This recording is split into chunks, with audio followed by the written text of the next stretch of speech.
Confidence खूपच चांगला होता आणि अगदी सहजतेने वावरत होती. मजा आली अनुभव. कारण मुलांना या वयात एक्सपोजर मिळतं आहे हेच महत्त्वाचं आहे. कारण हे कॉम्पिटिटिव्ह वर्ल्ड आहे.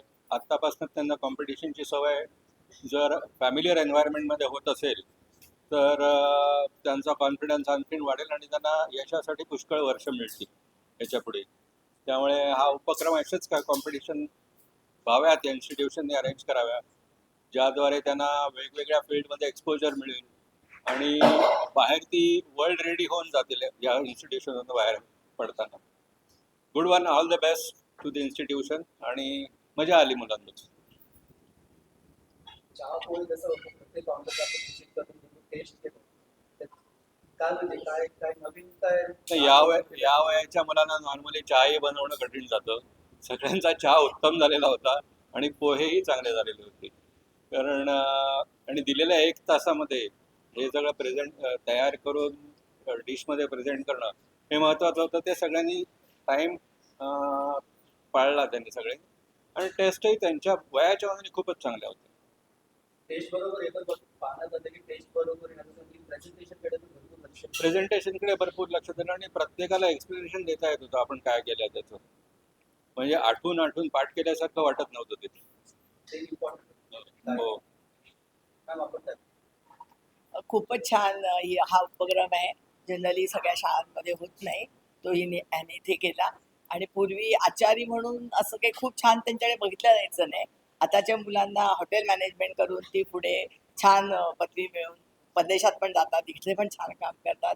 त्यामुळे मुलांसाठी हे खूपच छान आहे आणि आम्हाला मुलांना जज करताना खूप छान वाटलं. लहान लहान मुलांनी खूप सुंदर केलं होतं. त्यांचं प्रेझेंटेशन, त्यांची स्वच्छता, त्यांचं बोलणं खूप कॉन्फिडंट वाटलं आणि आम्हाला इथे हे संधी दिल्याबद्दल शाळेचे मी खूप आभार मानते. Actually, last year we started with this competition, which was named as MasterChef Cooking Competition. You can see them. The main motive was like when they will grow up, they may go to some foreign. When they will grow up, they will go to some foreign countries. So that time, no one will be there with them to cook. So they should cook for themselves at least. So this was the main motive behind it. So this is what we started since from last year.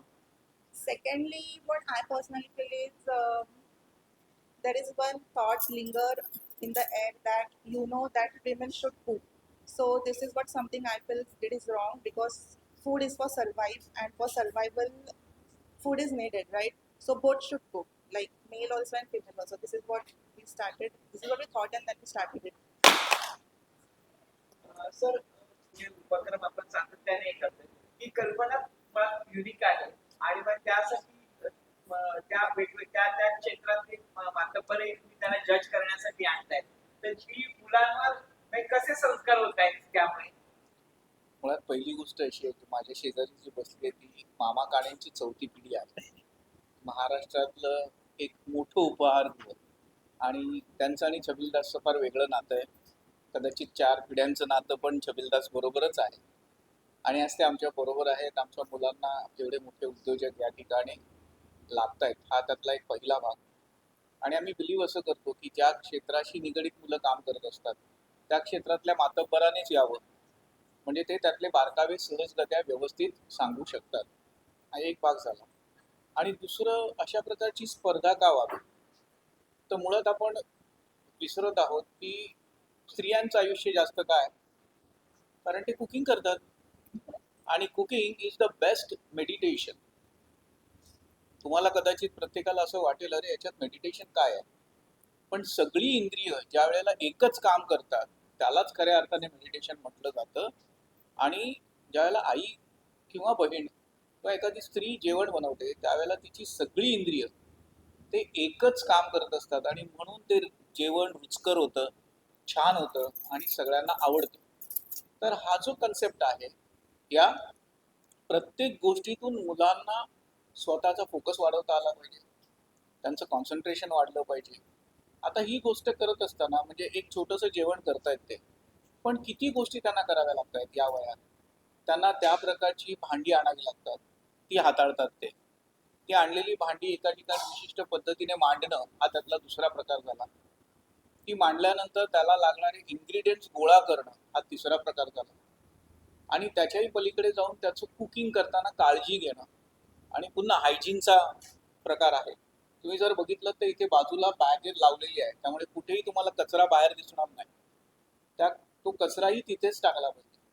म्हणजे शाळांची जबाबदारी असते की शाळेमध्ये बाळ शिकत असताना ते प्रत्येक कृतीतून नवीन गोष्ट आत्मसात करत राहिलं पाहिजे. प्रामुख्याने त्यांची स्वतःची डेव्हलपमेंट तर होतेच होते, आणि त्या पलीकडे जाऊन त्याला भविष्यात काय करायचं असा एखादा मुलगा या क्षेत्रात क्लिक होतो. पण यातल्या काही मुलांचं वैशिष्ट्य असं आहे की मुलं खरोखरच आपल्या घरी आपल्या आईला मदतही करतात. म्हणजे जेंडर मध्ये जे प्रॉब्लेम्स असतात, आता आमच्या मॅडमने सांगितलं त्याप्रमाणे, पण हल्ली मला वाटतं सगळे सेलिब्रिटी कुकिंग करतात आणि ते डिजिटल मीडियावर टाकतात. करतात किती माहित नाही मला, पण फोटो तरी असतातच. पण ही मुलं प्रामुख्याने करतात. आणि अर्थात पुन्हा अगेन की क्रेडिट त्या सगळ्या इकडे उपस्थित असलेल्या शिक्षकांना, शिक्षकेतर कर्मचाऱ्यांना जातं. की एखादी कल्पना आणली की ती राबवणं फार महत्वाचं असतं, आणि ती नुसती न राबवता त्याच्यातला आपण आनंद पण शोधला पाहिजे. अँड आय एम लकी की इतकी चांगली माणसं आमच्या आजूबाजूला आहेत. They all deserve it. आणि मग प्रामुख्याने त्यांच्याकडून त्या गोष्टी मुलांपर्यंतही तितक्याच छान पद्धतीने जात आहेत. एक छोटं वैशिष्ट्य सांगतो या उद्योग व्यवसायाचं. जेव्हा फूड हा व्यवसाय म्हणून केला जातो ना, तेव्हा बाकीच्या व्यवसायामध्ये तुम्ही प्रॉडक्ट तयार करता तर कस्टमरपर्यंत जाऊन फीडबॅकपर्यंत खूप वेळ मिळतो.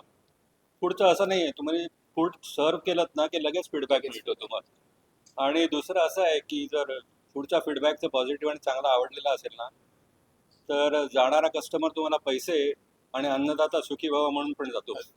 खरंय. या कॉम्पिटिशनचं अभिनव संकल्पना आहे, तिचं जज करताना काय वाटलं आणि काय मार्गदर्शन करा मुलांना? खरं तर मार्गदर्शन करावं एवढा मोठा नाही मी, कारण याचं कारण असं, कारण हा खूपच नम्रपणे हे मी विधान करतोय.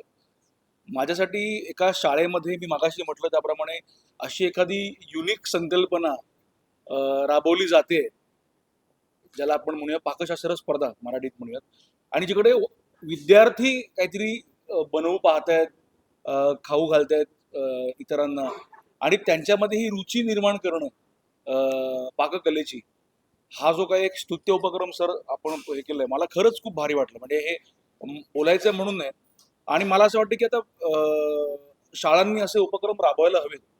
म्हणजे मगाशी मॅमशी बोलता बोलता असं आमचं एक हे निघालं की फक्त एक घोकमपट्टीवाला अभ्यास करून घ्यायचा, आणि मग त्यांना मारून मुटकून हे पाठ करा, हे करा. त्या पलीकडे जाऊन छबिलदासमध्ये असे वेगवेगळे उपक्रम होत आहेत, ह्याचा मला खरंच आनंद आहे.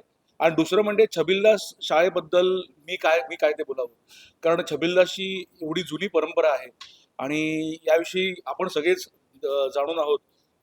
मगाशी मी सरांना एक वाक्य म्हटलं होतं की छबिलदास पूर्वी असं प्रायोगिक चळवळींचं, नाटकाचं म्हणतोय मी, एक माहेरघर म्हटलं जायचं. इथे वेगवेगळे नवनवीन प्रयोग व्हायचे. तेच तसेच नवनवीन प्रयोग इकडे विद्यार्थ्यांना घेऊन सर आणि हे सगळे स्टाफ आणि सगळेच राबवत आहेत. त्याबद्दल खरंच भारी वाटलं. आणि कुठलीही संस्था ही नेहमीच मोठी असते माणसांपेक्षा, त्यामुळे मी माझ्या पद्धतीने जे जे कोणी माझे मित्र असतील किंवा जे कोणी असतील त्यांना मी आवर्जून सांगेन की छबिलदासमध्ये आपल्या पाल्याला नक्कीच हे करा, किमान शाळा बघायला तरी जा. आणि आपण जे म्हणतो ना की सर्वांगीण विकास, सर सर्वांगीण विकासाचा करेक्ट काय म्हणूया आपण त्याला अर्थ जो आहे, तुम्हाला इथे मला अभिप्रेत आहे जो इथे आहे की कला, क्रीडा, शिक्षण आहेच, पण मुलांना त्यांच्या कलेनं शिकवणं हे मला खूपच भारी वाटलं. आणि मला आनंद आहे की या शाळेत माझ्या काही मित्रांची मुलं पण आहेत, आणि त्यांच्याविषयी खरंच मला म्हणजे आनंद आहे की एका चांगल्या जागी ते आहेत. आणि सगळ्या विद्यार्थ्यांचं पण मला कौतुक करावं असं वाटतं की खूप भाग्यवान आहेत ते अशा या शाळेत ते शिकतायत. खरंच थँक्यू सो मच. मला इकडे तुम्ही बोलवलं आज.